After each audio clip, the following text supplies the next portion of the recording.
everybody, this is Tony. And this is Paul. We're coming at you from the Friends for Life podcast, where we discuss the ongoing lives and issues of people with developmental disabilities to spark positive change in the field. And we have a lot of fun doing it.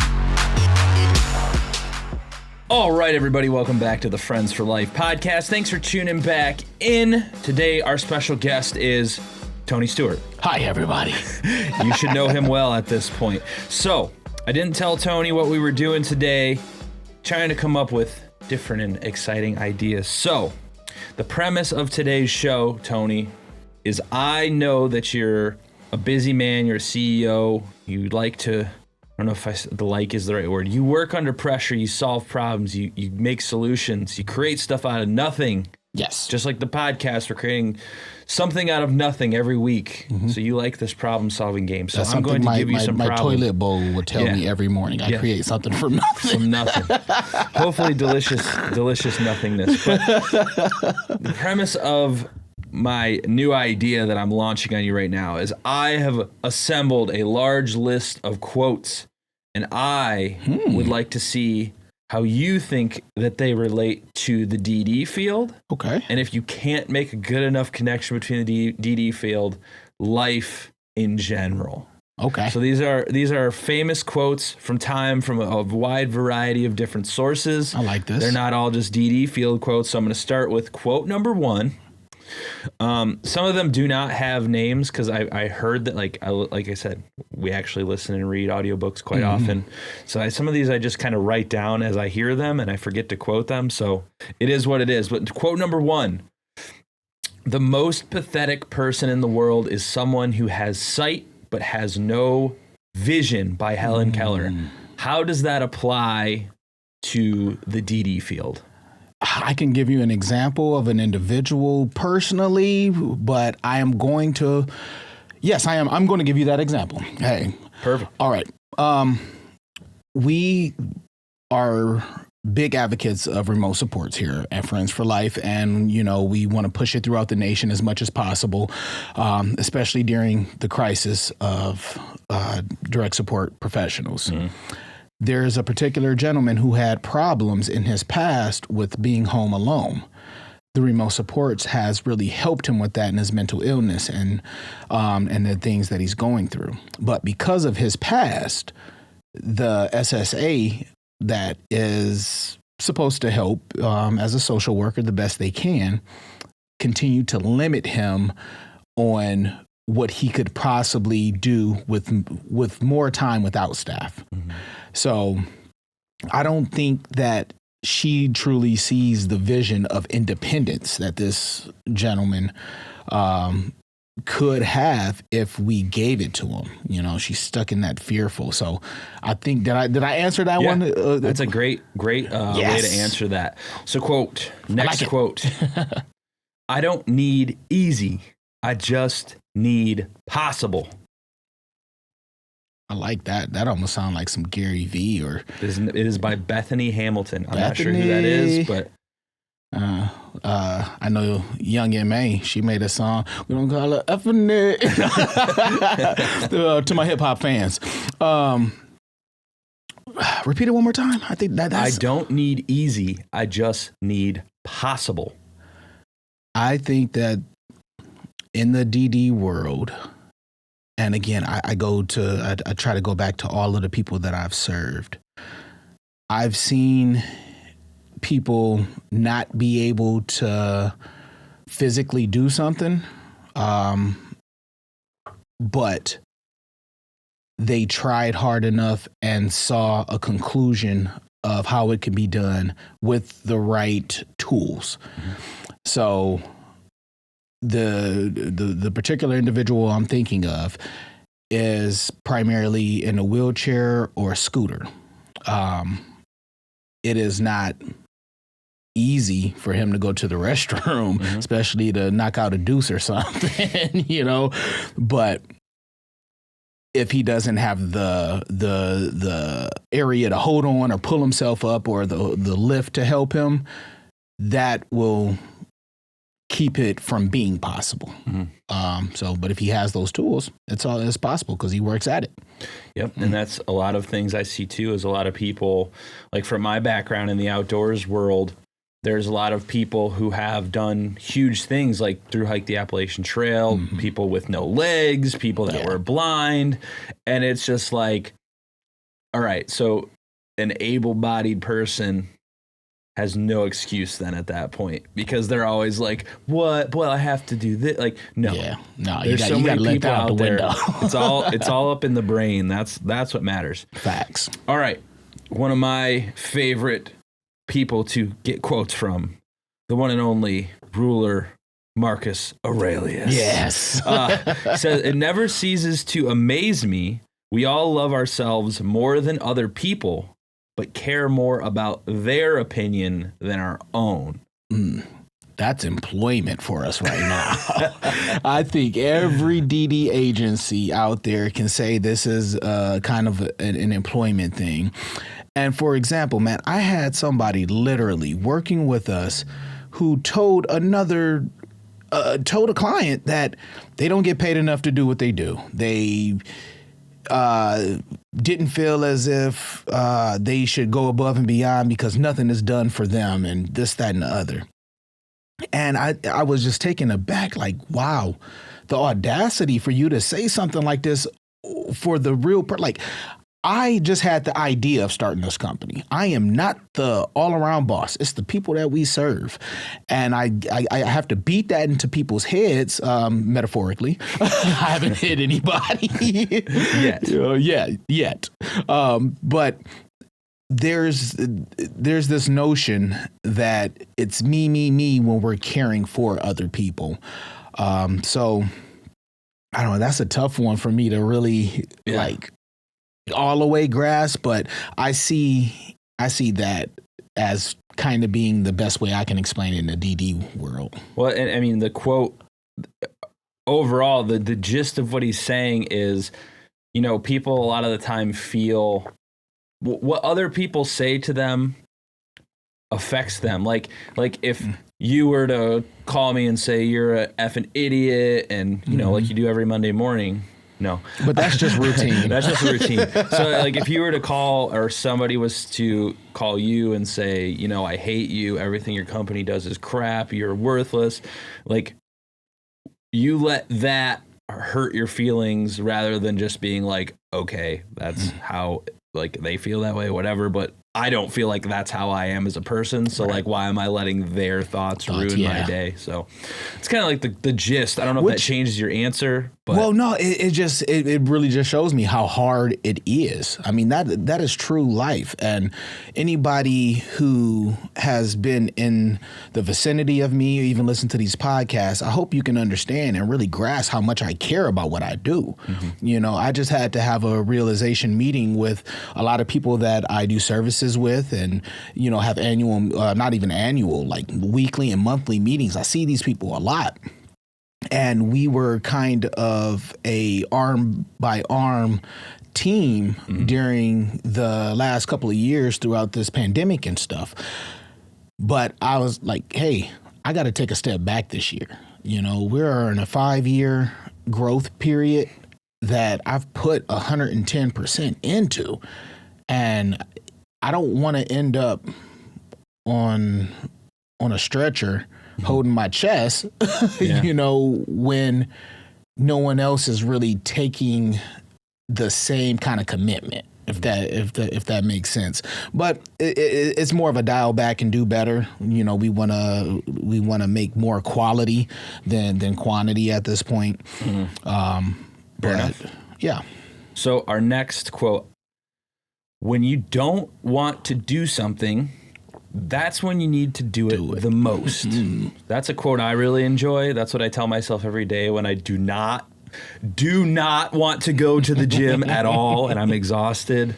It takes a lot of mental effort, even though people some think of these podcasts. Yeah, well, I mean, people think a lot of what I do is just me like screwing around on a computer. Like when you have to create nothing or something out of nothing every single day, it's just like it's mentally taxing. So that's a quote that I live by often. So how does that relate to this line of work?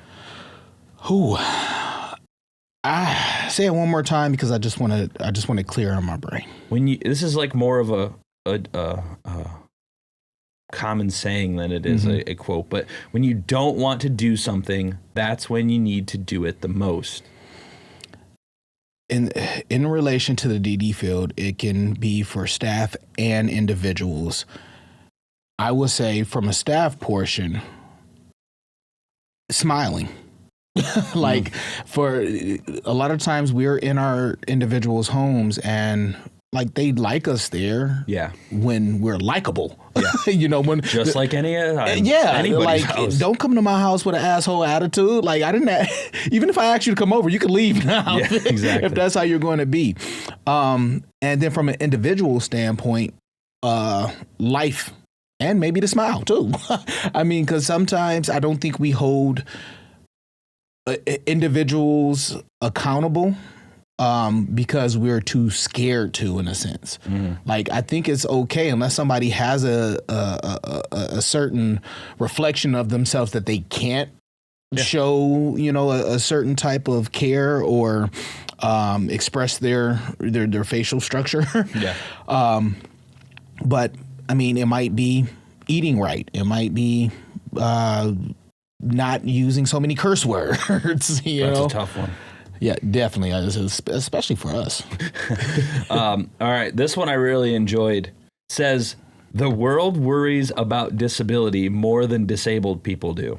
Oh, yes. Key to back what I said. The only thing that makes me great at my job, honestly, is, man, I treat the people that we care like you or I, I think that we're seeing in the world from employment to personal accountability, which we've talked a whole lot about. Tons, yeah. No one wants to do one because of the other. A lot of people don't want to work because they no longer want to be responsible for things. People don't want to be responsible because they don't want to work. And it's just like this revolving door of like, you got to break the cycle somewhere. So, yeah, that's the best way I can put it. Like, goodness. All right, this one's a little longer, so you might need to have some hyper focus going. Okay, go ahead. So it says, we know what it is that we need to do. We have the information. The problem is doing it. We know how to do it. The problem is that we don't take the steps. It's all about what you do, not what you say. You can blame people all that you want, but you are the only one who has the ability to take action and to disregard what they are saying. They being probably your adversaries or, people. Wow, that's a very good quote. I need to know who that one's from. I mean, I believe it was from the book Courage is Calling. That's where it came from. I think I sent you a screenshot of it, actually. Yeah, I think you did. Or two ago. It's something that, wow, I really like that because that's what I'm about. I just had a meeting with my financial team and stuff, and I'm talking action. Now, my financial team, they get in two different ways when I call a meeting. They're either biting their nails because I got some harebrained scheme, or they're walking out smiling because they were, because we had something new. Today, they're biting their fingers. So I'm talking about all of the different things that I have in place, and they're helping guide me to each direction. But where I am, a lot of people would stop and just coast. And that's not in my repertoire per se. So even if it's minuscule growth somewhere, I have to be doing. But in order to do that, it takes action. And so I love that quote. I think where it can take place in the DD world, mainly with our staff, educating themselves. Take action on it. If you're in individual's home, look at that ISP. Read it over and over. And if you're listening in another state or anything, whatever they call it in your state, but it's the individual's plan. And so know it like the back of your hand. If you're the main person working with that client, there's no reason me as a CEO, I should know the plan better than you. Same thing if we want growth to be supervisors, managers, make the step, make the commitment. For one, tell your supervisor that that's what you want. If you don't see anything, go to the next person in line. You know, there's these factors now where most people say that they want something, but then they'll quit before they even ask somebody where to find it, where they are.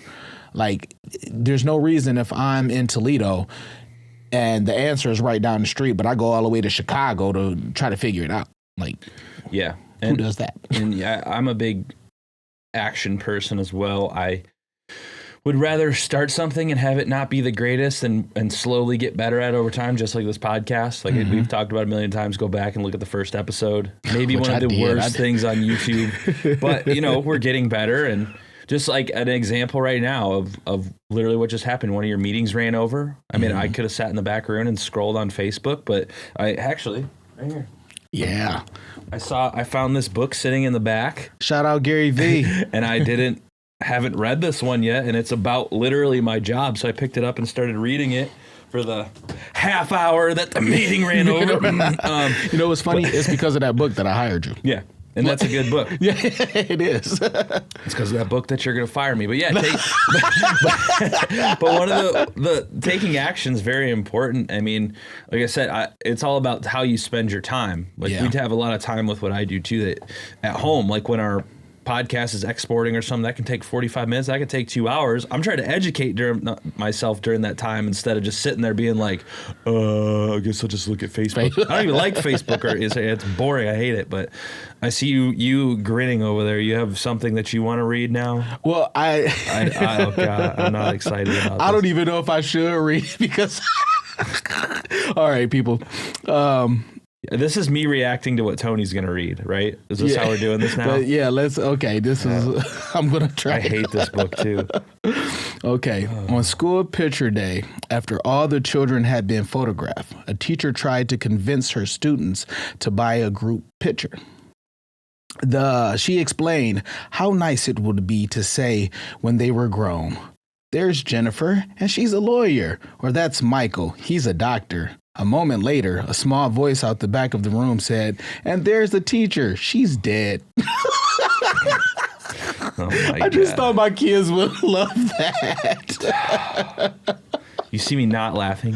Yes. I'm mad, dude. I'm the corniest guy ever.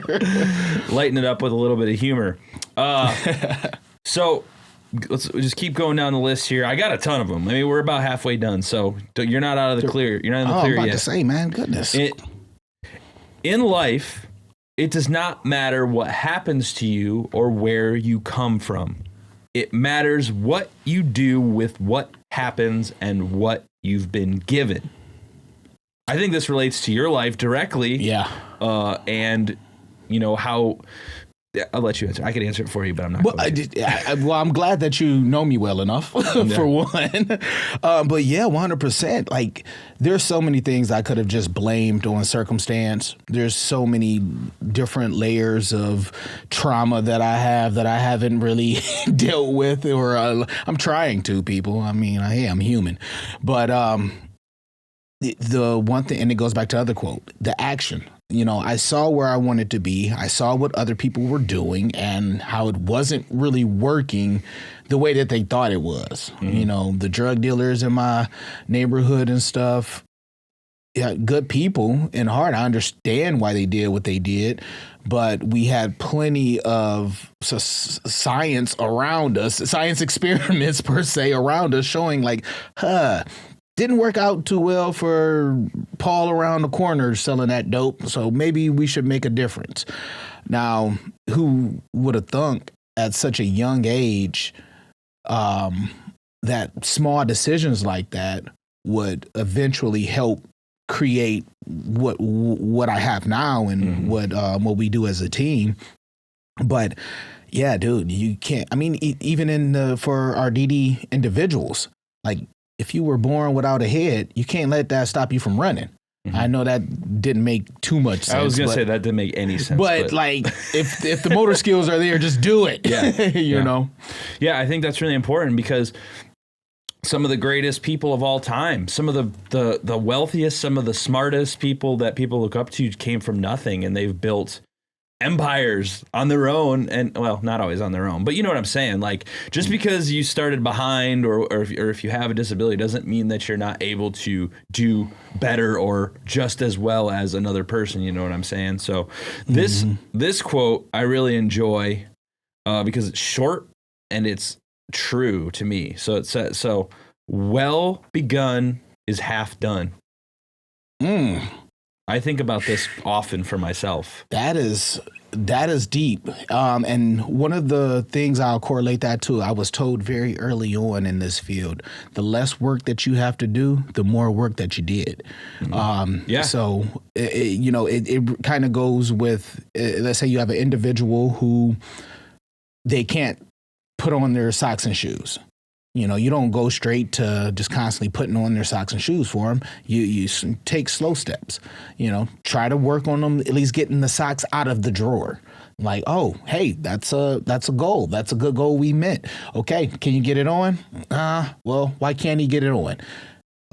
The knee isn't stretched enough. So now we have to put something in place where the knee is stretching. And we're figuring out actual ways that the person is more independent and hence less work.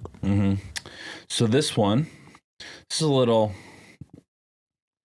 different. So it says, act as if what you do makes a difference because it does.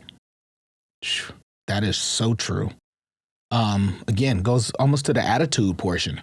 If you walk into a room or into your work site, and you have a crappy attitude, 9 times out of 10, the body language is going to show. Then the actual spoken word is going to have a bite behind it. It's not fair. For what I think because people put themselves down so often on what they offer to a field. I've seen secretaries do this. I've seen DSPs do it. Oh, I'm just this. Oh, I'm just that. Well, just try to make yourself the best at it, and then you won't just be that. Even if you are, I'd rather be the best at something I'm just at. Well, a good way to look at that too is back to what you said. Have you ever noticed how sometimes someone can walk into a room and everyone's like, oh, yes. Yeah. And they're all tell a joke. They make everybody smile, happy. And then you don't remember that. You don't remember when someone does that. You're just like, that guy was great. Okay, cool. Now, you always remember the person that walks in the room and makes everybody feel like crap. The room just goes, boom. They're like, oh, here's him. There's this guy. And like, nobody remembers the guy that's making everybody feel good. And that's the way you want it to be. Yeah. Everybody remembers the guy that they don't want to be around. So like how you act, how you are as a person, how you bring the energy of the room. It makes a difference. You're making a literal difference in how people around you are feeling, and humans can detect that immediately. Like everybody just goes, whoa. I've been noticing this thing where I think that, argument or upset sessions need to happen with either one other person or a team of people that are looking for a solution to the issues. I am not a big fan of group beating down something. Like maybe for a 3-minute, hey, did you hear about this? Oh yeah, and water cooler talk. I can deal with that, but there's no reason for us to sit down at a table such size with 4 or 5 people and we're just beating to death a horrible issue. Like we know the problem now. Now it's time for the solution. So I think that all kind of correlates together. So back to my guy, Marcus Aurelius. Again, dude's full of good quotes all the time. Be tolerant with others and strict with yourself. That's a hard one to live by. It is. Well, and it goes back to now, if you're too strict with somebody, they think that you're like attacking them. And, I do shout outs to my team here at Friends for Life, but I had one of these situations with one of my team members, and it was a miscommunication. As most things are. Yeah, 90%, just like our training courses that we're going through. And it was something that could have been resolved. Now, sometimes I forget that other people are human because I don't believe that I'm human. I just think, I think too different. Yeah, I'm an alien 100%. But I put something in a very callous or just very straightforward way, and it was it. Then I ended up getting a reply that kind of offended me because I didn't take the time to read the emotional situation going on. And and that's the thing. It's like, we have to change our operating, our management operating ways. How I grew up, people just go do this. And if you don't do it, you don't have a job. That was that. That's every job I've ever had except for this one. Dude, nowadays, everything else is so much more different. But I don't want to credit this as to like a one in, day one out. This is a dedicated team member who's been with us for quite a while. And this team member knows how I do things, and we resolved it, got through it. We seen each other, smiles, and we're moving forward. We both said it in the thing, like, hey, look, learning lesson, we're going to move forward. But all of that is just basically said, there is not a single way to teach or show anybody or to talk to anyone. You have to develop a relationship in some capacity to get it. Because sometimes my dad joke, hilarious, jumpy me, They're is never not hilarious jokes. Look, I look at myself and it's funny, damn it. But no, what you're saying is absolutely true, and it's very what's the word I'm looking for? It's a pressing issue that a lot of people need to take into account, especially in the business climate of today. Yeah, Gary Vee says it all the time. Empathy is gonna win the day because nobody wants to work for an asshole. I mean, that's basically what it comes down to. And being tolerant with others is difficult in and of itself because we all have opinions that we live by and we think are right. Right. Whether like right or wrong is completely like oblivious. It has nothing to do with anything. So trying to not be so hard with your own point of view on other people's and hearing their side, but also being strict enough with yourself to keep your mouth shut before you create situations like you're talking about. Because it's not everybody is a human. They understand it's hard. When you disagree, you want to be like, hell no, shut up. Sometimes it's better to just actually tell yourself to shut up and step back and be like, this doesn't matter. I'm just going to let it be for now. We'll address this again another time. So this quote, one of our mutually favorite guys, Mr. David Goggins. There's no better way to grow as a person than to do something that you hate every single day. I was just thinking, oh my God, I'm going to have to bleep so much stuff out in the next 5 minutes. In the way Goggins would do it. Yeah. Dude, that is, facts. I think for the simplest way of explaining that is just going back to what we both love, books. I never started out as a reader. Me neither. I was terrible. Dude. I was the person that, use your finger on each one. Don't call on me in class. That's embarrassing. Shit, I would get in trouble just so I didn't have to read. I'll start making jokes and everything else. But I think it was a couple of years, maybe a year before we started the business, and I just needed to educate myself, especially on business practices and leadership and, all of those awesome things. And I saw a difference. And you don't notice it until the first time you have an interaction and all of this stuff floods out of your head. Like you'll sit and be talking to somebody, even my financial advisors and stuff. When they can say stuff and I understand it, and then I can say something and they understand it, I'm like, damn it, that knowledge worked. Yes. It stuck. Yeah, and it doesn't even have to be, but I didn't enjoy reading at all. I mean, I do now. And I think I said on our last podcast, my reading style has changed drastically, like especially between my podcast, your podcast, and just trying to learn in general. I have a stack of 3 books under my desk right now that I'm currently reading all at once. And I have another book at home that I'm also reading. So I'm like currently reading 4 books at once. Yeah. That's podcast guests coming on the shows. That's, discussion topics. That's just my own learning. And books are a great way. But now I take notes and I actually try and like use the information in the books that I think is useful instead of just thinking it's going to just melt into my brain. So, and that's a quick pro tip, everybody. Goodness, take down notes. Man, I have so many legal pads. I just started getting rid of legal pads from like 7 years ago. I have them all in Google Documents so I can find them when I want them. Yeah, that was never my style.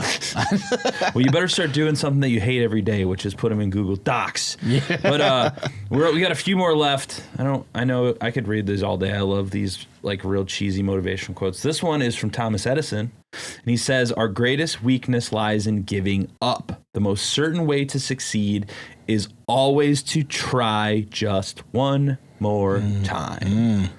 How does that relate to this line of work? Oh, my goodness.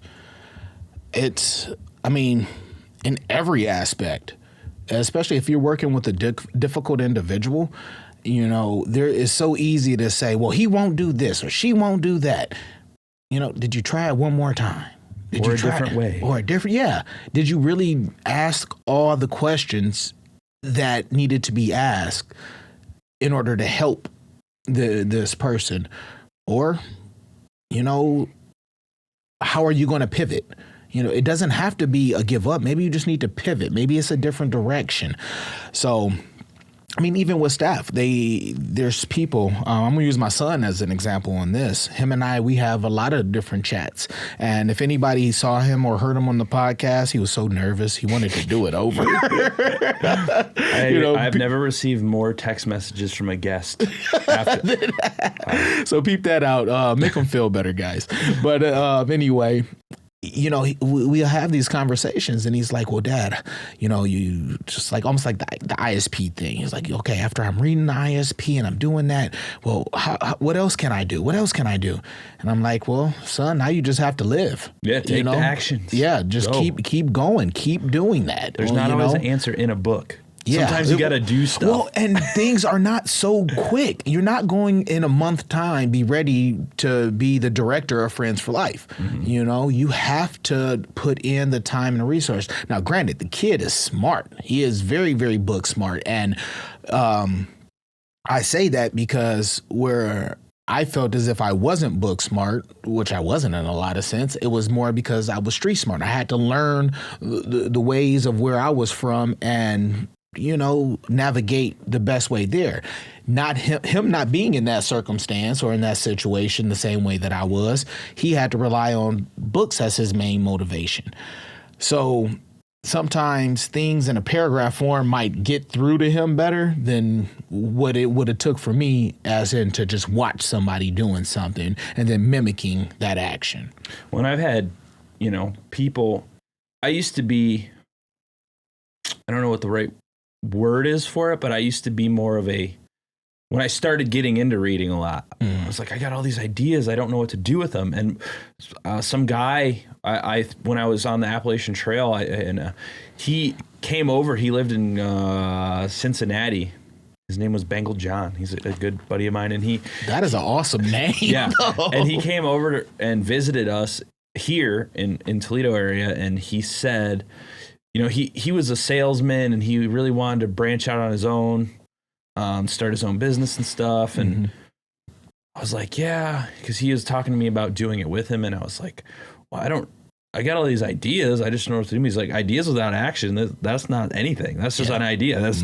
And that really set me on a whole new path. That's when I started my own podcast, all this stuff before we started doing what we're doing. The action of putting those ideas into some form of motion is what was really important. I think, I don't have 10 billion followers or anything, but I continuously put out stuff even when it feels like I'm just wasting my time because you, I, me, you, we all have a message we're trying to get to the world. And the only way to do that is to put out a message to the world. There's no other way to do it. So, that's just, I heard one similar to that. You know, it's not $1 million idea until it makes $1 million, you know? Yep. And so I got like 5 more quotes. We'll just do like 2 for each of your time. You've been in meetings all day. So dude, I'm going to try and pick these for a nice cold bottle of water. Yeah. Let me think. I'm going to pick the best 2. All right. Yeah, okay. They say not to take counsel of your fears, but perhaps that is exactly what we should do. We should listen closely and do the opposite. That's Ryan Holiday from that book, Courage is Calling, that I told you about. So they say not to take the counsel of your fears, but perhaps that is exactly what we should do. We should listen closely and do the opposite. I agree with that. Wow. Because everybody, if you don't know, I've said it a lot, but fear, false expectations appearing real. And it's one of those things that in my personal life gets me in a lot of places of contempt. Yeah. Because people, if I say I have an idea, even my significant other, she is fear-based behind that idea. And it's not necessarily a bad thing or a good thing, because with us, I think that, again, that's our yin and yang. It kind of holds us afloat. But what I would say for the DD field, how that makes sense, is we need to stop being scared of trying new things and fearful of what we can actually do. I think people are really fearful of not having an individual be independent because they'll lose a job. You know, how do you convince someone to basically work themselves out of a job? You know, I think Sam's Club was like the only place I ever seen do that. They're people were training me how to do the scan and go, which I do now. I don't even talk to anybody anymore unless I know them. But yeah, I mean, that's where I see that. I've had so many staff people will say, "Hey, can you come up to the office for a meeting?" What for? You know, if I'm getting fired, you can do that. Right? Like, dude, jeez. Like, how bad of a job are you doing that you go right there? Yep.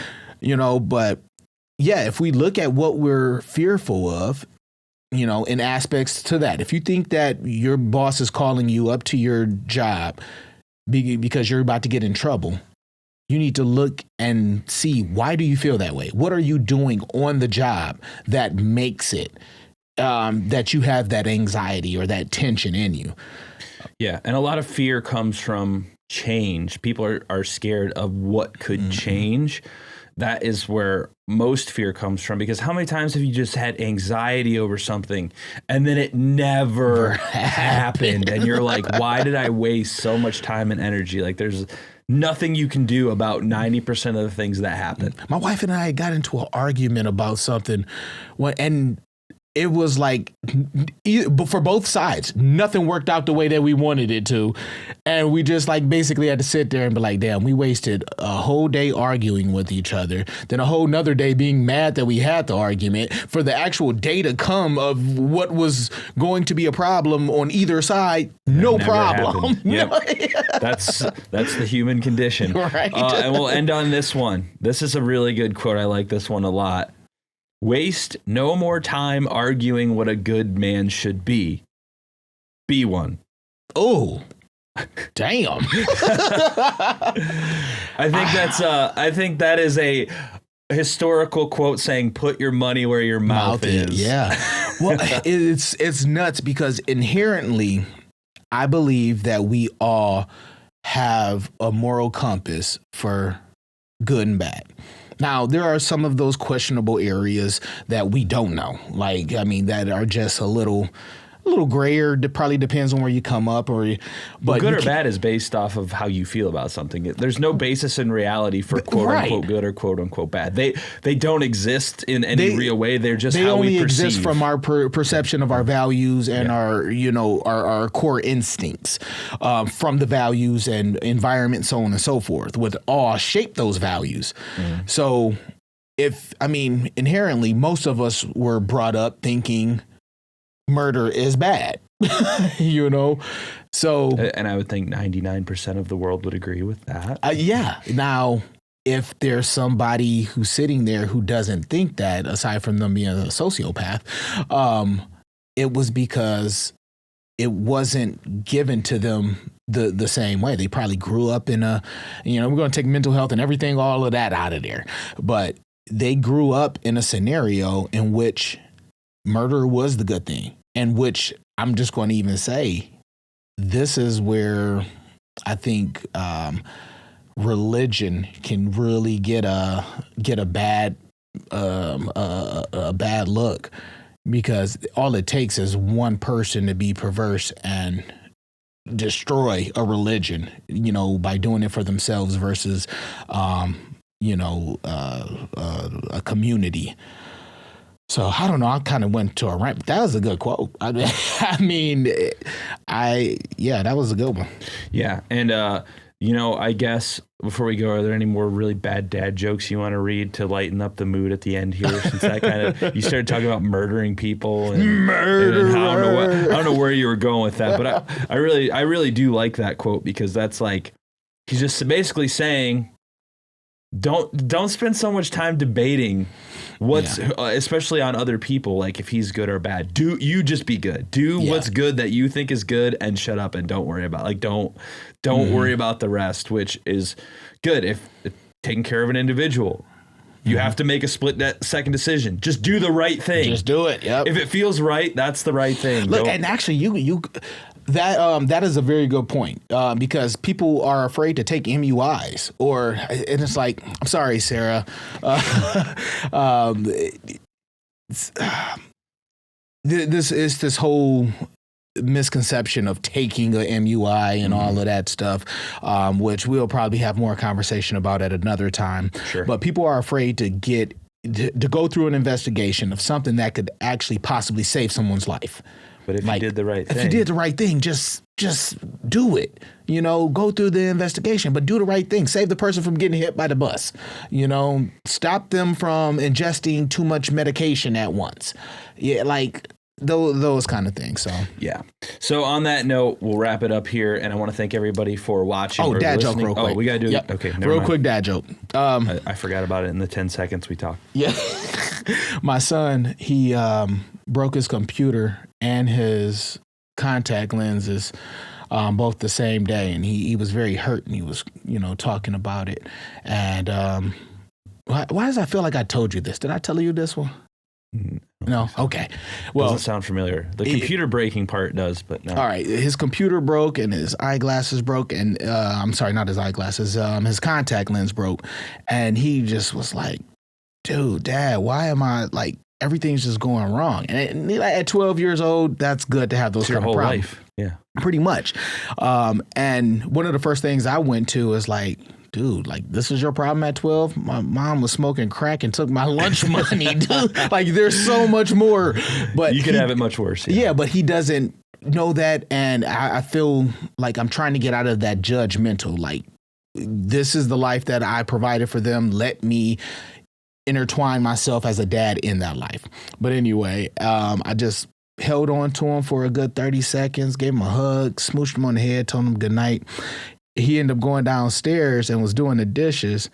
And I was like, hey, what do you call it when Lincoln breaks his computer and his contacts the same day? He said, what? I said, ironic.